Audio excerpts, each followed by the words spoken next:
चलिए प्रार्थना करते हैं। स्वर्गीय पिता, इस मौका के लिए आपको बहुत बहुत धन्यवाद देते हैं। हम अभी तेरे वचन को सीखने जा रहे हैं। हमें बुद्धि और ज्ञान दे ताकि अच्छी तरह समझकर सीख सकें। हमारे पापों को क्षमा कर। छोटी प्रार्थना यीशु के नाम से मांगते हैं, आमीन।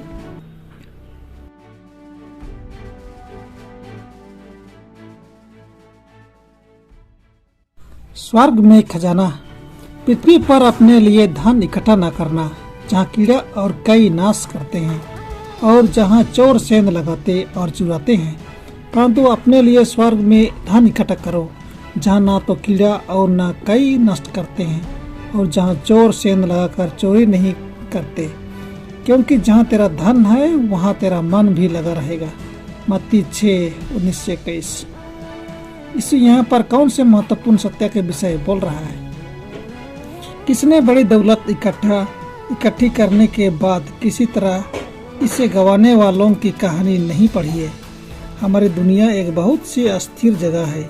युद्ध, अपराध, हिंसा, प्राकृतिक आपदाएं, कुछ भी पल में आ सकता है। और जो कुछ भी हमने काम किया है और शायद यहाँ तक कि हमने ईमानदारी से और मेहनत से अर्जित किया है, फिर भी क्षण भर में मृत्यु आ जाती है, तो ये बातें चीजें हमारे लिए व्यर्थ हो जाती है। बेशक पवित्र शास्त्र हमें यह कभी नहीं बताता कि अमीर होना या दौलत जमा करना गलत है। इसके बजाय इन पादों में यीशु हमें इसे सभी परिप्रेक्ष्य में रहने की चेतावनी देते हैं। लेकिन स्वर्ग में खजाना जमा करने का क्या मतलब है? इसका अर्थ है सबसे पहले और सबसे महत्वपूर्ण पैसा कमाने के बजाय अपने जीवन में परमेश्वर और उनके कारण को सबसे पहले और सबसे महत्वपूर्ण बनाना। अन्य बातों के अलावा इसका अर्थ है कि हमारे पास जो कुछ भी है उसका उपयोग परमेश्वर के कार्य के लिए, उसके राज की उन्नति के लिए, दूसरों की ओर से कार्य करने के लिए और दूसरों के लिए एक आशीष बनने के लिए करना। उदाहरण के लिए जब परमेश्वर ने अब्राहम को बुलाया तो उसने पृथ्वी के सभी परिवारों को आशीष देने के लिए अब्राहम और उसके परिवार का उपयोग करने की योजना बनाई।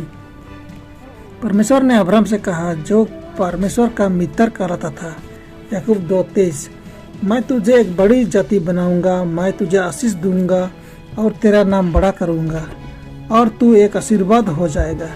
जो तुझे आशीर्वाद दे उन्हें मैं आशीष दूंगा और जो तुझे शाप दे उसे मैं शाप दूंगा और पृथ्वी के सब कुल तुम में आशीष पाएंगे। उत्पत्ति 12:2-3। इसलिए जो विश्वास करने वाले हैं वे विश्वासी अब्राहम के साथ आशीष पाते हैं। गलातियों 3:9। हमारे सामने वही चुनौती है जो उनके सामने रखी गई थी। पैसे का बहुत महत्व है, लेकिन क्योंकि यह बहुत अच्छा काम कर सकता है। परमेश्वर की संतान के हाथ में भूखे के लिए भोजन, प्यासे के लिए पानी और नग्नों के लिए वस्त्र है। यह पीड़ितों के लिए एक बचाव है और बीमारों की मदद का एक संसाधन है।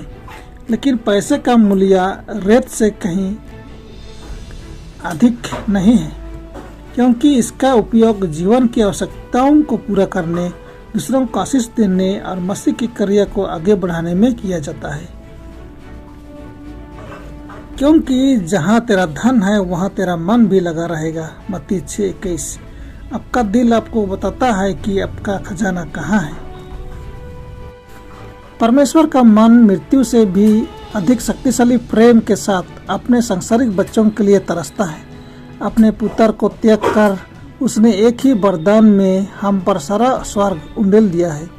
उद्धारकर्ता का जीवन और मृत्यु और मध्यस्थता, स्वर्गदूतों की सेवकाई, आत्मा की याचना, इससे बढ़कर मानव जाति के लिए कार्य करने वाला पिता, समस्त स्वर्गीय प्राणी का निरंतर हित, सब मनुष्यों के छुटकारे एवं हित के लिए निरंतर काम में लगे हुए हैं।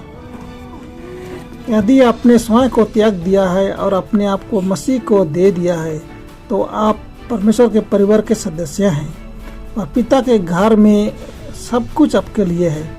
परमेश्वर के सभी खजाने आपके लिए खुले हैं।